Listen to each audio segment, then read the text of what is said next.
உட்காருங்க. மாண்பு உறுப்பினர் தலவாசந்தர் உட்காருங்க. ஒரு மாண்பு உறுப்பினர் வேலு அவர்கள். மாண்புமிகு பேரவைத் தலைவர்களே, உங்களுடைய செயலுக்கு நாங்கள் எப்பொழுதும் உள்நோக்கம் கற்பிக்க முடியாது. ஏன்னா இந்த அவையை பொறுத்தளவுக்கு முழு அதிகாரம் படைத்தவர், அதில் உங்களுக்கு மாற்று கருத்து அல்ல. எங்களுடைய உறுப்பினர்கள் பேசுகிற பொழுது தலவாய் சுந்தரம் என்று ஏதாவது ஒரு பெயரை அவர் குறிப்பிட்டிருப்பார்கள். நான் சொல்றேன், இது போன்ற நிகழ்ச்சிகளை அவரை பற்றி ஏதாவது நான் குறிப்பிட்டிருந்தாலோ அவர் ஒரு கிளாரிபிகேஷன் கேட்கலாம், ஒன்றும் தப்பு இல்லை. ஆனா எதுவுமே இல்லாத பொழுது இப்படி சொன்னோம்னா சட்டசபை நடத்த முடியாது. மாண்பு எதிர்க்கட்சி தலைவர் அவர்கள். மாண்புமிகு பேரவைத் தலைவர்களே, பொதுவாக மற்றவர்கள் பேசும்போதுதான் எங்களுடைய உறுப்பினர் அண்ணன் ஆசிரியர் அவர்கள் குறுக்கிட்டு பேசுவார். ஆனால் இப்போ அவர் பேசும்போதே நீங்கள் எல்லாம் குறுக்கிட்டு பேசுவதை நாங்கள் ஏற்றுக்கொள்ள முடியாது.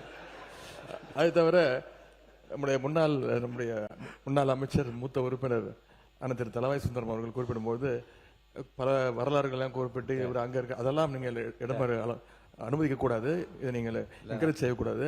அப்படி அவர் பேச ஆரம்பித்தால் நாங்களும் பேச ஆரம்பிப்போம். ஏன்னா இங்கே இருக்கக்கூடிய பல்வேறு தலைவர்கள், பல்வேறு உறுப்பினர்கள் பல்வேறு இடங்கள்லேருந்து வந்திருக்காங்க. இப்போ எங்கே இருக்காங்களோ அங்கே அவங்க உண்மையாக பணியாற்றி கொண்டிருக்கிறாங்க. மாண்பு எதிர்க்கட்சியாளர்களும் மற்ற உறுப்பினர்களுக்கும் அவர் கையை உயர்த்திய போது ஒரு கிளாரிபிகேஷன் கேட்கிறார் என்று நினைத்தான் அனுமதித்தால் அல்லது பாயிண்ட் ஆஃப் ஆர்டரா என்று பார்த்தேன். அது தேவையற்ற விவரங்களை நீங்கள் தெரிவித்தால் இப்போ நீங்கள் மென்ஷன் பண்ண மாண்பு உறுப்பினர் ஆஸ்டின் நீங்கள் உட்காருங்க. இப்போ நீங்கள் மென்ஷன் பண்ணுவதை பற்றி சொல்றீங்க. அவையில் கேள்வி நேரம் இல்லாத போதும் கவன ஈர்ப்பு தீர்மானங்கள் எடுத்துக்கொள்ளப்படாத போதும் நான் என்ன நினைத்தேன் என்றால், நிறைய உறுப்பினர்கள் புதிதாக வந்தவர்கள், ஏற்கனவே இருந்தவர்களுக்கு இந்த கூட்டத்தொடர் முடிவதற்குள்ளாக நாமும் சட்டசபையில் மக்களுடைய கருத்துக்களை பேச வேண்டுமே என்கின்ற அந்த விருப்பத்தின் அடிப்படையில் அவர்களுக்கெல்லாம் ஒரு வாய்ப்பு தர வேண்டும் என்றுதான் வினாக்கள் விட இல்லாத நேரத்திலும் இந்த கவனிப்பதில் இல்லாத நேரத்தில் நான் மென்ஷன் பண்ணுங்க, பதிவு செய்யுங்கள் என்று உங்கள் தொகுதி பிரச்சனைக்காக தான் நான் அனுமதித்தேன்.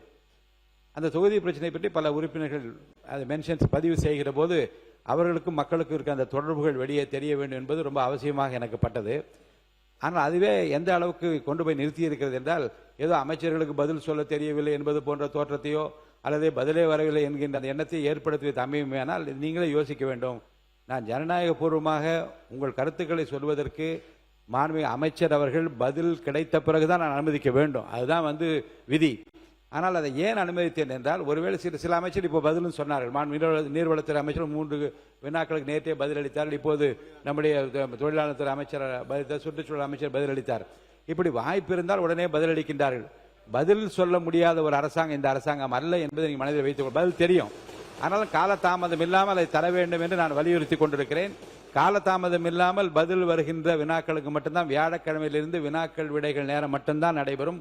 குறைந்தபட்சம் ஒரு 5 வினாக்களுக்கு குறையாமல் எடுத்துக்கொள்வேன். அப்படி எடுத்துக்கொள்கிற போது பதிலை பெற்று அதிலே துணை வினாக்கள் என்று நீங்கள் கேள்வி கேட்கலாம். அந்த வினாக்களை ஒட்டி உங்களுக்கு அனைவருக்கும் எவ்வளவு பேருக்கு வாய்ப்பு தர முடியுமோ அதை அனுமதிப்பதாக இருக்கின்றேன். அந்த வகையில் இந்த மாண்புமிகு அமைச்சர் ஆஸ்டின் அவர்கள் இந்த பதில் சொல்வதை பற்றி அந்த குறிப்பு மாண்பு உறுப்பினர் நீங்கள் சொல்லி அந்த கருத்து தேவையற்றது என்று நான் கருதுகிறேன். தொடர்ந்து பேசலாம். மாண்புமிகு பொதுப்பணித்துறை அமைச்சர். மாண்புமிகு பேரவைத் தலைவர்களே, மாண்புமிகு எதிர்கட்சி தலைவருக்கு நன்றி. இன்னைக்கு தான் அவரே ஒத்துக்கிட்டாரு. நாங்கெல்லாம் பேசும்போது சட்டமன்ற உறுப்பினர் ஆசிரியர் எப்பயுமே எந்திரிச்சு குரல் கொடுப்பாரு அப்படின்னு. இந்த வழி இன்னைக்கு அவருக்கு தெரியுது.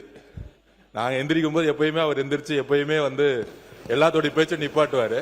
இன்னைக்கு அவருக்கே அந்த உணர்வு வருது, நான் பேசும்போது எல்லாரும் குறுக்கிடுறாங்கன்னு. இன்னுமேட்டு எதிர்கட்சி தலைவர் சொன்ன மாதிரி இன்னுமேட்டு அவர் இனிமேட்டு குறுக்கீடுகள் இல்லாமல் எதிர்காலத்தில் இருப்பாருங்கிறது பதிவாகும். எதிர்கட்சி தலைவர் அவர்கள். பேரவைத் தலைவர்களே, இதைத்தான் அந்த நேஷனல் சொன்னார்கள். நாங்கள் ஒரு கேள்வி கேட்டால் அது திசை திருப்புற மாதிரி மடைமாற்ற மாதிரி இந்த அவை நடவடிக்கை எடுத்துட்டு போறீங்கன்னு. இனிமேல் எங்களுடைய உறுப்பினர் திரு ஆஸ்டின் அவர்கள் அடிக்கடி குறுக்கிடுவார்.